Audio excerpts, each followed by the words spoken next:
말씀을 선고하겠습니다.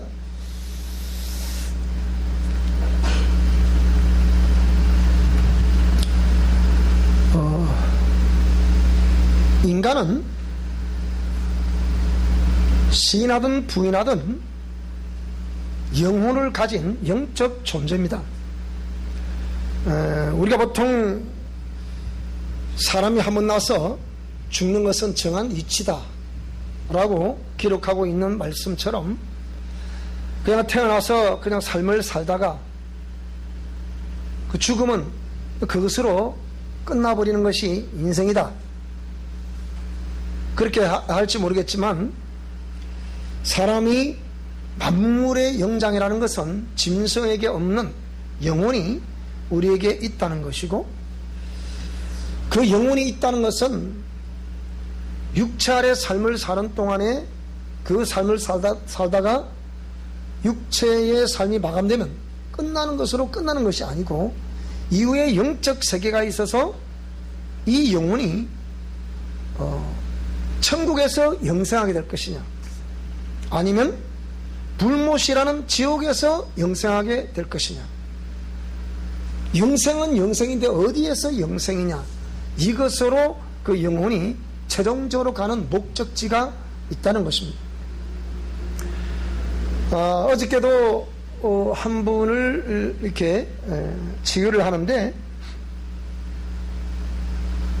또 다른 한 분이 같이 오시고, 또 있으니까 또 한 분이 또 오시고, 그래서 그 세 사람을 상담을 하면서 여러 가지 대화를 나누는데, 그 중에 한 분이 뭐라는 것이 아니라 이런 얘기를 하는 거예요. 왜 오늘날 수많은 사람들이 교회를 가지 않는가? 가지 않고 처음에는 뭐 교회를 안 가다 보니까 처음에 집에서 예배를 하다가 일정 기간이 지나니까 그 예배도 이제는 점점 흐려지게 되고, 또 시간이 지나니까 이제는 저 사람이 도대체 믿는 사람인지 안 믿는 사람인지도 모를 정도로 그렇게 자꾸 사람이 변해져 가더라. 근데 그 당사자도 자신이 무언가 이게 내가 이 신앙인으로서 이게 무언가 이게 잘못된 것이다 라고 생각은 드는데, 문제는 어떻게 이 문제를 해결해 가야 될 것인가? 답은 없더라. 그래서 얘기를 쭉 들어보니까 종교다원을 말을 하게 되고, 이 종교다원이라는 것은 기독교 밖에도 구원이 있을 수 있다는 겁니다. 기본적으로 하나님이 창조주 하나님이시기 때문에 창조주 하나님께서 모든 역사를 주관하신다는 거죠. 그래서 우리 한국에는 기독교가 들어온 지 135년을 이제 지나서, 그 이전에는 그러면 우리 한국에는 복음이 들어오지 않았는데 그 사람은 어떻게 됩니까? 이거예요. 그러니까 기본적으로 창조주 하나님이 통치하는 세상이기 때문에, 그 이전에는 조선시대 때는 유교의 하나님으로 역사했다. 그 이전에 고려 때는 불교의 하나님으로 역사했다. 또 그 이전에도 불교의 하나님으로 역사했다. 또 올라가 보면 우리 한국에는 당군의 하나님으로 역사했다. 이런 개념입니다. 근데 오늘날은 기독교의 하나님으로 역사하신다, 뭐 이런 내용. 그러니까 기독교 밖에도 구원이 있을 수 있다는 개념 아래 세상 모든 종교를, 미신도 이방 종교도 우상을 숭배한 것도 다 끌어모아 가지고 여기에도 구원이 있을 수 있다는 것이 종교다원이라는 논리입니다. 그래서 우리 한국에는 옛날에 여러분이 아마 기억나시는 분은 기억나실 텐데, 함석헌 씨 같은 사람들, 이런 사람들이 일본의 우찌무라 간조로부터 그런 얘기를 듣고 한국으로 와서, 우찌무라가 그의 자서전을 읽어보게 되면 나에게 이 창조주 하나님을 알게 하시고 예수님을 알게 해서 구원을 주신 이 서구 기독교가 너무 훌륭하다고 생각했다는 거예요. 그래서 이 우찌무라 간조는 늘 그 서구 기독교, 미국을, 그 서구 기독교 대표라면 오늘 시대는 미국이니까 미국을 흠모했다는 거예요. 그래서 오매울방 언제 한번 미국을 가보나. 근데 미국을 언제 갈게 갔다. 막 설레는 마음을 안고 흥분된 가슴을 안고 미국을 갔는데 미국을 가보니까 완전히 이건 기독교가 아니라더라는 거예요. 그게 보니까 이 기독교가 문제가 있는 것이 아니고 기독교인들이 문제가 있다라는 거예요. 그러니까 완전히 기독교가 문제가 아니고 기독교인들이 세속화돼 가지고 물질주의, 자본주의라는 이 물질 문명과 함께 이렇게 번복이 돼서 도무지 자기가 사모하고 자기가 그렇게 갈망했던 이 기독교하고는 막상 가보니까 서구 기독교는 그게 아니더라는 거예요. 그래서 우찌무라가 이건 아니다. 내가 다시는 이런 사회를 동경하지 않을 것이다 해서 거기가 절교를 선언하는 거예요. 그러면서 이 우찌무라 간조는 나는 그러면 어떻게 할 것인가 라고 했을 때 우리 일본에도 일본의 특유의 정신이 있다. 정신. 그 일본 특유의 정신이 뭐냐? 그것이 사무라이 정신이라는 거예요. 우찌무라 자신이 사무라이 후손이다 보니까 나는 이 사무라이 정신을 가지고 일본의 기독교를 창출해내겠다 해서 주창한 것이 뭐냐? 수많은 사람들이 저 예배당문을 열고 교회를 돌아오는 사람들을 유형교회로 보고 그 중에 정말 신실하게 하나님을 경외하며 공의 말씀을 믿고 순종하며 따르는 사람들이 있다. 이 생명의 사람들을 무형교회라고 했습니다. 이때 당시에 우리 한국은 일제 치하에 있었기 때문에 한국의 석학들이 일본으로 유학을 갔습니다. 그 유학을 간 무리 중에서 이 우찌무라의 이 사상을 전수받은 사람들이 있었는데 이 사람들이 누구냐? 김교신이라는 사람, 유영모라는 사람들, 함석헌이라는 사람, 이런 사람들이에요. 근데 그 중에 이 함석헌이라는 분이 이제 이 종교 다원에 완전히 빠져버린 거예요. 그걸 자기 임의로 해석을 하다 보니까 우리 한국에는 그러면 무슨 정신이 있냐? 제가 언제 진주시장에 그랬습니다. 진주가 1300년 도시지만은 계속해서 빼앗기는 역사만을 남기고 있다. 그러면 당신은 진주시장에 출마함에 있어 우리 진주를 위한 미래의 인재를 길러낼 수 있는 어떤 방도를 교육의 어떤 방도를 가지고 있냐? 말을 안 하더라고요. 그래서 이 함석헌 씨가 생각해 볼 때 우리 한국에는 을이라는 문화가 있다. 을이라는 정신 문화가 있다. 민족의 을이 있지 않냐?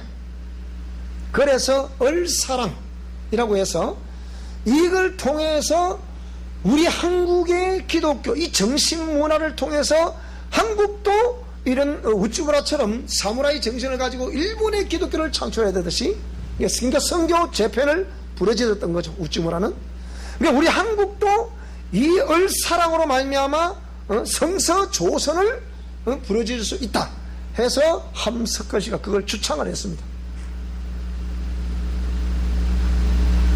그런데 이것을 정말 숱한 우리 기독교 지도자들이 이걸 잘 분석을 해서 깨달아서 정말 우리 한국인의 정신을 가지고 정말 세계 어디를 내놔도 부끄럽지 않는 그런 역사를 펼쳐내야 되는데 그것이 뭐냐? 종교다운으로 가버렸다 이게 누가 써먹었냐? 후대의 성서 조선을 부르짖는 숱한 진보의 기독교 지도자들이 있었습니다. 그리고 성도들이 있었습니다. 이들을 통해서 지금 급진 기독교, 그 이후에 등장한 인물들이 문익한 씨 같은 사람들, 이런 분들이 등장했죠. 자, 그래서 이것이 우리 한국의 기독교에 아주 오점을 남기게 되는 그런 역사가 있었습니다. 그러니까 우리 인간이 영적 존재인데 이런 걸 하나님이 사랑이시기 때문에 언젠가는 비록 그들이 시대는 다르고 또 종교는 달랐다 하더라도 그분의 통치 아래에서 모든 종교 역사가 펼쳐져 있고 또 그 중에 기독교 역사도 펼쳐져 있기 때문에 언젠가는 하나님이 사랑이시기 때문에 그 모든 사람들을 기회를 주셔가지고 예수님의 복음을 전파받지 못했던 우리 한국에도 135년 그 이전에 죽은 사람들에게도 하나님이 복음을 전파해 주셔가지고 기회를 주셔서 결국은 그들을 구원해 줄 것이다. 전 세계 기독교 모든 지도자들이 이렇게 가르쳐야 된다. 이것이 뭐냐? 만인 구원설입니다. 그러니까 굉장히 혼란스럽죠. 그러니까 내가 지금 현재 이런 좋은 시대에 누가 복음을 전하니까 아이고 내가 좀 더 세상 쾌락에 좀 더 누리고 갈게. 아이고 이 좋은 세상에 막 실컷 놀다가 뭐 여행도 마음껏 데리고 마음껏 먹고 마음대로 쾌락을 즐기고 살다가 내가 그걸 알긴 아니까 아니 내 죽기 전에 예수 내 구주 하고 죽으면 내가 천국 갈 거 아니냐. 그런 사람도 있습니다. 여러분 없는 것 같죠? 실제 있습니다. 그래서 이 참 보통 문제가 아니다. 그런데다가 지금 우리 한국의 여러 가지 상황을 보면 이 정치가들이 이용을 해도 너무 우리 기독교를 많이 이용을 하고 있다. 더군다나 코로나 이게 총선 전에 등장을 하면서 내가 누차 일렀잖아요. 이 분명히 코로나 한국으로 상륙하게 될 것인데 이게 상륙하게 되면 어찌 되겠냐. 반드시 이 총선이 다가오고 있기 때문에 난 정치가들이 이걸 이용할 줄 알았거든요. 목사님 매사 그렇게 해석하시네요. 그래서 이제 오늘은 이 신문을 쭉 갖고 왔어요. 그래서 나의 도움 대신 여호와라 그랬는데 그럼 우리는 어떻게 해야 될 것인가? 이런 시대에 우리는 어떻게 해야 될 것인가? 생각해 봐야 되잖아요. 아무 개념 없이 살면 그냥 살아가겠지만은 적어도 지도자라고 하면 무언가를 생각해 봐야 된다는 거예요. 따라합니다. 생각해 봅시다. 그래서 제가 우리 강의 중에 늘 생각해 보자는 얘기를 제발 그렇게 예사로 생각해 보고 살자 그 얘기예요. 그래서 여기 보니까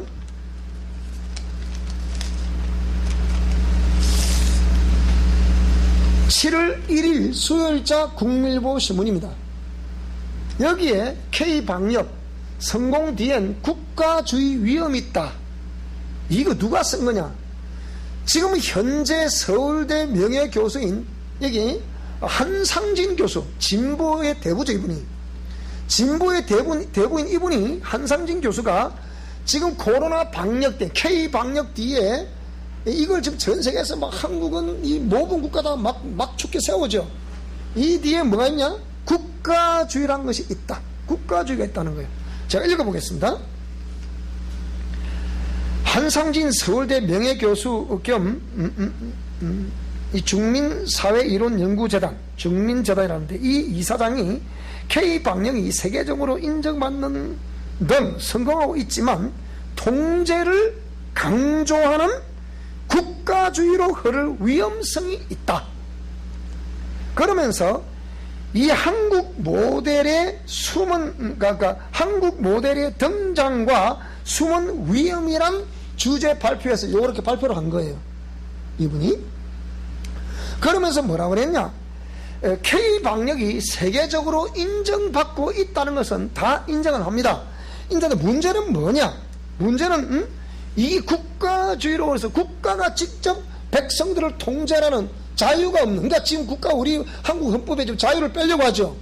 그 자유를 빼버리면 우리는 그 자유를 빼는 순간부터 국가주의가 되는 거예요. 나는 우리 성도님들이 의식 수준이 좀 높아질 수 있기를 바랍니다.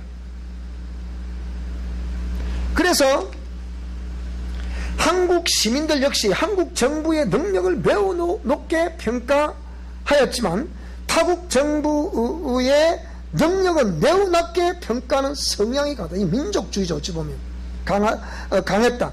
한 교수는 한국 시민들만의 독특한 심리 상태를 보여준다. 우리 한국 민족성이 희한하다는 거예요. 그러니까 내가 볼 때 우리 한국 민족 진짜 못됐어요. 내가 볼 때 보통 못된 게 아니라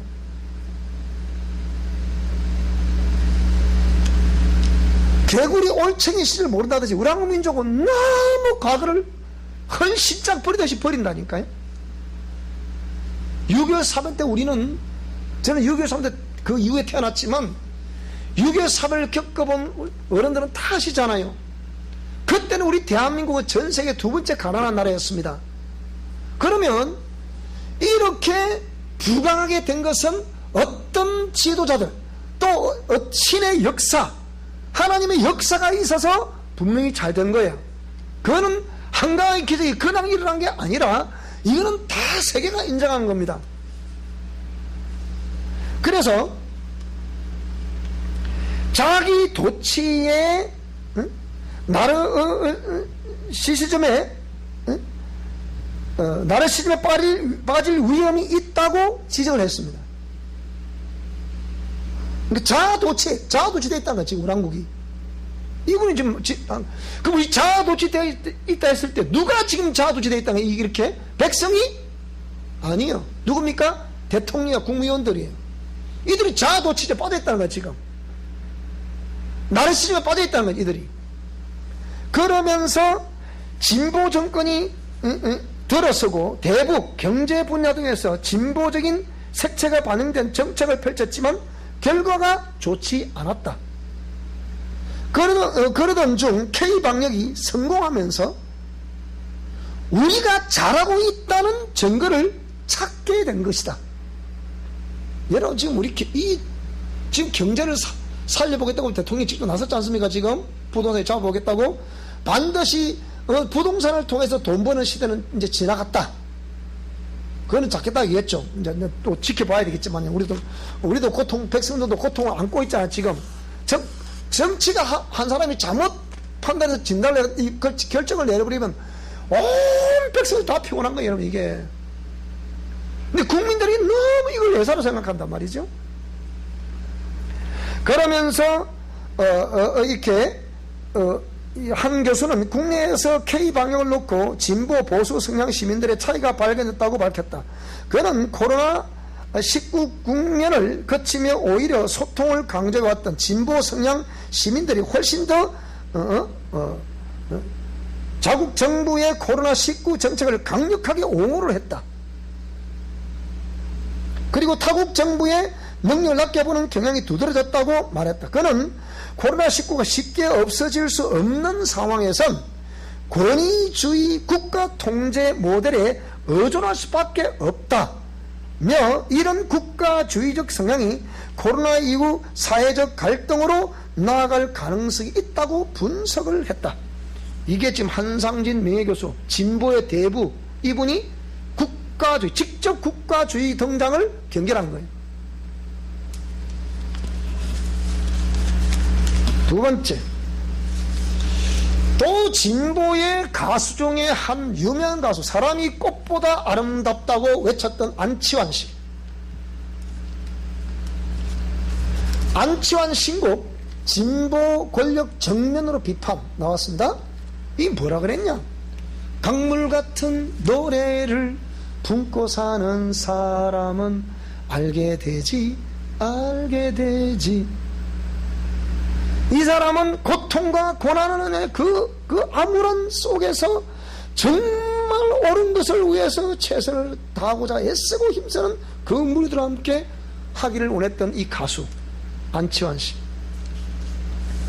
뭐라고 이번 나온 노래에서 뭐라고 그랬냐? 이렇게 아이러니, 노래 제목은 아이러니인데, 아이러니. 이 헤드라인은 뭐라고 썼냐? 여기 위에다가 순수는 나이 들고 늙었다.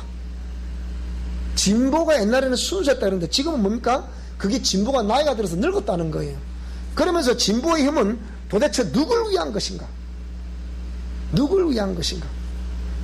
그러면서 눈 어두운 권력 끼리끼리 잡벅잔치를 하더라. 끼리끼리. 네 학이 우리 편이냐 우리 편 아니냐, 우리 편 아니다 뭐 사정없이 그냥 뭡니까 적폐고, 우리 편은 뭐 이거는 무한대로 용서, 무한대로 풀어주고 무한껏 누리라 잡벅잔치를 벌이고 있다.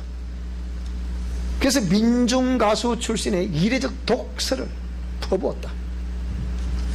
이런 가수들이 많죠. 행진 그런 가수도 그쪽 있잖아요. 그런데 이 안치환 씨처럼 이렇게 정면으로 정확하게 꿰뚫어 볼 수 눈이 없어요.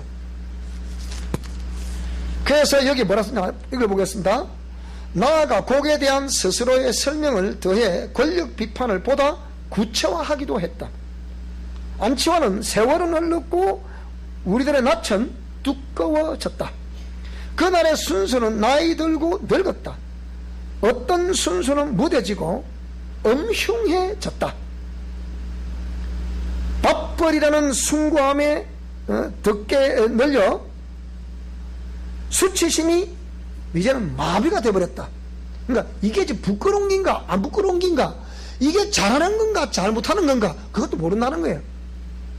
이 낯이 두꺼워져서 이제는 그것도 어떻게 판단할 수 있는 어떤 그게 없어져 버렸다는 거예요. 이제는 감정이 마비가 되어버렸다는 거죠. 여러분 지금 내가 분명히 그랬잖아요. 코로나 이 사태를 통해서 총선 때 한번 기독교를 이용했다 그랬죠. 내가 보면 더 강한 힘이 들어온다 그랬죠. 지금 들어오죠 지금. 이거 보통 문제 아닙니다 지금 이거. 심지어는 이번엔 무엇을 더 첨가했냐, 이걸 신고하는 사람들에게 포상을 하겠다. 여기에 좀 저에 대한 불만을 품은 우리 성도 중 한 사람이 저 시청에 가서 고발하면 저 그대로 300만 물어야 돼 가서 이제. 여러분 그런 사람 나옵니다. 안 나올 것 같죠? 저 구리 공주인 데서 그거 한독 좀 난리잖아 지금. 그래가지고 이거 지금 누구 중 하나가 밖에 사람들이 들어와가지고 그 사랑에 가보니까 점심 먹던데 하면 바로 300만 물어야 돼. 저한테 물어보고 제가 뭐 어떻게 행동하는지 두고 보세요. 지금 한국의 기독교 지도자들이 이것도 너무 외사로 생각하거든요. 저는 가만히 있습니다. 그걸 부정을 하고 무시를 하면. 그러니까 이렇게 해서 권력은 탐하는 자의 것이지만, 그러니까 이 마비에다 꼬집으면서 권력은 탐하는 자의 것이지만 너무 뻔뻔하다는 거예요. 그러면서 뭐라고 그러냐, 예나 지금이나 기회주의자들의 생명력 가히 놀라울 따릅니다. 시민의 힘, 진보의 힘은 누굴 위한 것이었나, 이렇게 이제 얘기를 한 거예요. 요 두 가지는 기독교 밖에 있던 사람들, 또 내지는 하나님의 공의 밖에 있던 사람들이 지금 이제 정치적인 색채를 가지고 이렇게 하는 그 부분을 한다면, 자, 이것은 국민의 전면 광고가 나왔습니다. 이거는 전면 광고하는데 이게 언제 거냐?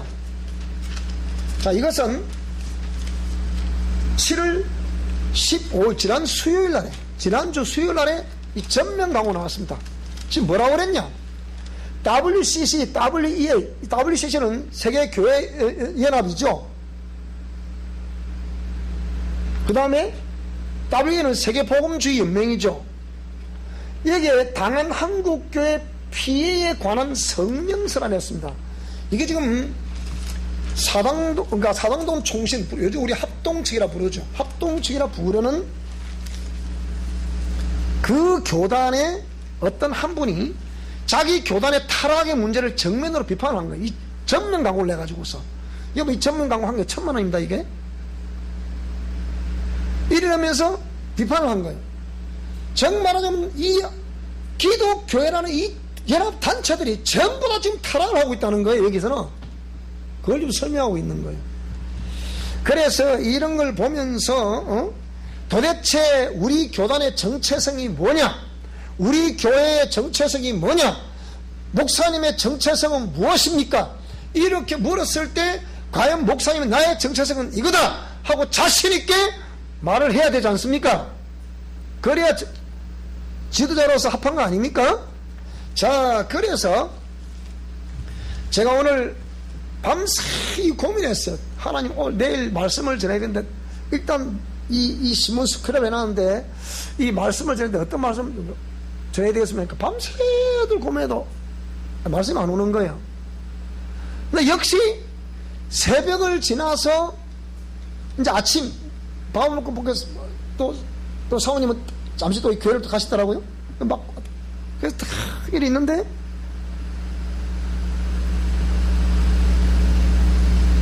지금 우리 한국의 상황이 싹 지나가면서 뭐라고 그러죠? 나의 도움은 그럼 어디서 오겠나? 이 말씀이 확 지나가는 거예요. 그러면서 우리 어릴 때 많이 불렀던 내가 산을 향하여 눈을 들리라 나의 도움이 어디서 올꼬 천지 지으신 여호와 나의 하나님 그분으로부터 도움이 온다는 거예요. 그래서 제목을 뭐라고요?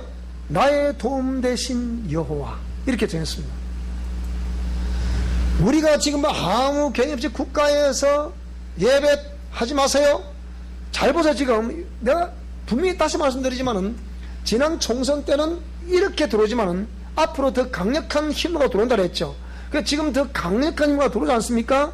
이제 더 압박을 줘서 이제는 예배는 해라. 지금 잘 들어보세요. 이게 지금 성경에 나와 있는 완전히 출애굽할 때에 그 이스라엘 백성들에게 바로 왕이 해야 하는 것과 똑같은 짓을 하고 있다. 지금 이 대통령이. 여러분 이제 대통령이 비판한다 생각하시면 안 돼요. 국무총리도 국무총리도 입법기관의 수장이었잖아요. 이분이 입법기관의 수장을 국무총리로 임명한 예도 없어요. 지금까지 우리 한국 정치사에서는. 그리고 입법부 수장을 명령하면 입법부 수장이 안 가는 게 또 예의야. 그런데 이 정부는 그게 없다니까. 이 안치환 것처럼 끼리끼리 막 다 하는 거야 이렇게. 그런데 보세요. 출애굽할 때 이스라엘 백성들 하나님이 데리고 나가겠다. 모세가 데리고 나가겠다니까 스탑 안 된다. 이렇게 해라 저렇게 해라. 뭐 누구만 가라. 뭐 놔두고 가라. 이러지 않습니까? 아이들은 두고 가라. 뭐 짐승들은 두고 가라. 이렇게 너희들만 가라. 남정네들만 가라.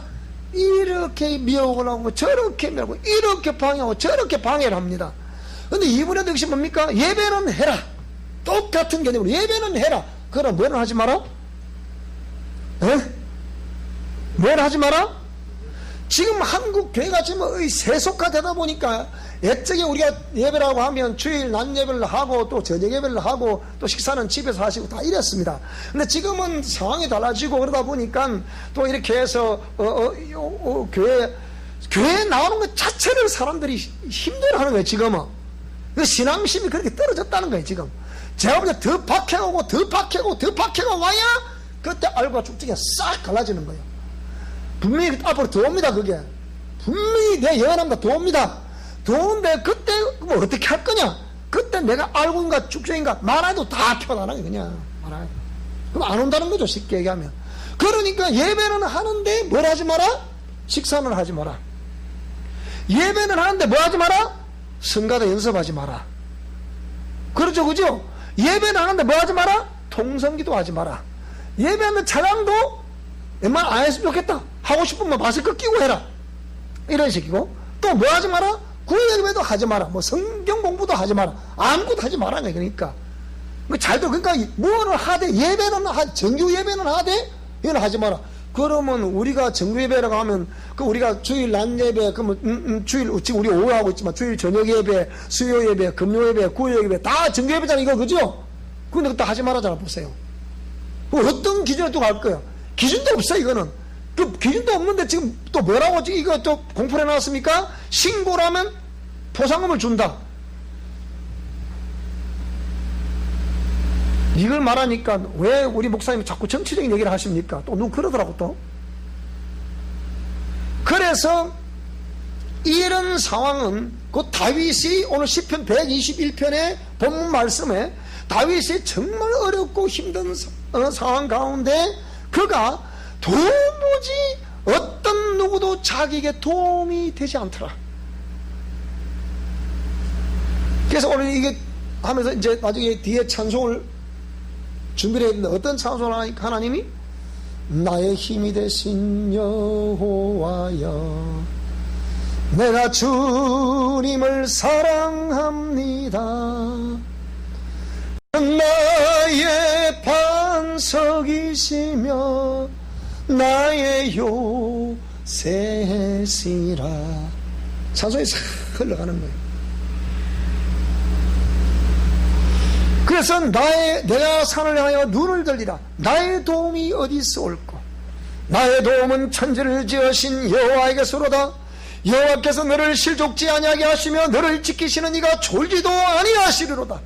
오늘 저와 여러분들이 정말 이 믿음을 굳건한 믿음을 붙들고 있고 하나님의 약속 말씀을 받들고 있으면 반드시 하나님의 영이 저와 여러분들을 실족지 않게 하실 것이고 우리를 지켜 보호해 주실 것을 믿습니다. 이스라엘을 지키시는 이는 졸지도 아니하시고 주무시지도 아니하신다. 낮에 해가 밤에 달이 너를 상할 수 없게 할 것이다. 그래서 너를 지키시는 이는 이 여호와께서 네 오른쪽에서 네 그늘이 되시고 어느 누구도 너를 해치지 못하도록 내가 지켜 보호해 줄 것이다. 그럼 우리는 그걸 믿고 가야 되지 않겠습니까? 그거 내가 생각을 많이 해본 거예요. 이 예배를 어떤 식으로 해야 되나? 식사를 해야 되나 말아야 되나?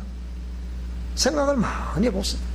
오늘 일단은 그래 식사를 저들이 해석하기 나름이니까 또 뭐 식사하지 올지도 모르니까 그래서 내가 가만히 생각해 보니까 오늘의 식사를 이렇게 한번 해봅시다. 그랬어요. 한마디로 얘기하면 비대면 예배를 하라 그 얘기거든. 다른 말로 해보면 교회는 오지 마라 이 말입니다. 그 소리가.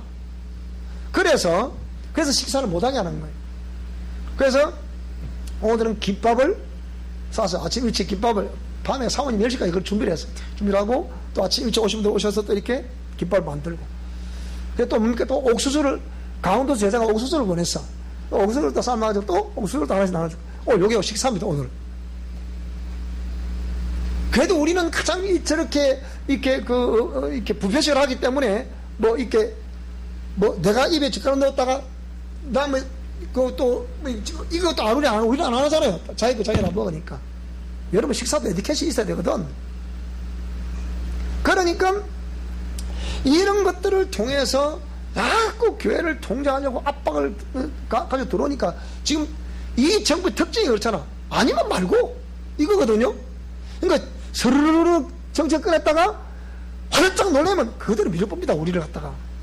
근데 그걸 안 놀리고 딱 바라보면서 지금 이게 맞는 겁니까 하고 끝까지 대적을 하면 이 정부는 물러갑니다. 근데 사람들이 이걸 모르는 거야. 지난번 총선 때 한번 밀어보니까 너무 잘 밀리거든. 기독교인들이 너무 말 잘 듣거든. 제가 어저께 대구에 참 이게 우리 목회를 하던 수많은 목사님들이 전부 다 아니다 그러니까 참 무슨 이런 일이 있는지. 최근에 세 사람이 암 때문에 수술을 받았습니다. 그래서 제가 그런 위치에 있어서 또 신방에 갔어요. 가서 보니까 대구에 너무 잘하는 한 교회가 5,000명이 모이는 교회인데 이게 얼마가 뭐냐 그러니까 20% 온대. 20% 코로나 때문에 대구는 심각하게 문제가 보통 문제 아니에요. 지금 이게 20% 온다는 거예요. 5,000명이 모이는 게 20% 몇 명입니까? 몇 명이 됩니까? 그러니까 그래밖에 안 오는 거야. 그러면 그 교회가 20%밖에 오지 않는 이런 상황에서 자기 나라 그것도 그냥 예배를 볼 수 있습니까? 오늘은 이 구역, 오늘은 저 구역, 모레도 저 구역, 이런 식으로 해서 또 예배를 본다는 거라. 1부는 이 구역 사람들, 2부는 저 구역 사람들, 이런 식으로 예배 본다는 거예요. 자, 이렇게 해서 계속 이 기독교란 박해가 이어지고 있는데 이 기독교는 대책이 없다. 대책이 없다. 그래서 여호와께서 너를 지켜 모든 환난을 면하게 하시며 또 네 영혼을 지키시리로다. 우리는 지금 하나님을 믿어야 되잖아요. 하나님을 믿는다면 하나님의 말씀을 지금 믿어야 되잖아요. 그 말씀을 믿는 것은 립 서비스를 해서 거기에 지적 동의해서 정적 동의해서 아멘 했다고 해서 그 사람이 그 믿음이 아니라 그 믿음을 삶으로 증명할 때 그것이 생명이 있는 믿음이다. 그래서 여호와께서 너의 출입을 지금부터 영원까지 지켜줄 것이다. 너의 출입, 어디로 출입하는 것을 지켜줄 것이라는 겁니까? 하나님 앞으로 왔다 갔다는 이 출입을 영원토록 지켜줄 것이다. 이거 아닙니까? 이거잖아요. 그래서 오늘 저와 여러분들 좀 힘을 내실 수 있기 바랍니다. 정부에서 국가에서 조금 뭐 하나만 탁 내놓으면 아이고 큰일 난다 큰일 난다. 너무 그런 데는 반응을 너무 잘해. 물론 우리가 기본적으로 여기 마스크를 제가 마스크 해제할 때 우리 이제 이거는 그래 청명지대다 보니까 지금 마스크를 많이 얘기 안 하셨는데 되도록 마스크를 하시기 바랍니다. 아시겠죠? 저게 산화색 맞아 산화색 하시기 바라고. 그리고 마스크 관리를 방법을 가르쳐. 이 마스크를 그냥 잘 마스크를 빨아 다시 착용하라니까 이 하지 말고 요즘 세제 좋은 거 많잖아요. 좀 풀었다가 싹 당겨놨다가 딱 열고 헹궜다가 열면 또 쓸 수 있습니다. 지혜롭게 그러면 되잖아요. 그러면 돈 안 들이고 할 수 있어. 그런 마스크는 좀 불편하지만은 이게 좀 유행이 지나갈 때까지 잘 착용을 할 수 있기 바랍니다. 그래서 우리 모두 정말로 이 위기를 잘 넘겨야 됩니다. 잘 넘겨야 됩니다. 정말로 오늘 나의 힘이 되신 여호와여, 내가 주님을 사랑합니다. 사랑하는 것은 입술로 사랑하는 것이 아니라 실제 우리 삶을 전인격을 통해서 주님을 사랑하는 그 역사, 나의 도움 되신 여호와께 감사하며 그 신앙을 잘 지켜 나갈 수 있기를 주 이름으로 축원합니다. 기도하겠습니다. 하나님 아버지 감사합니다.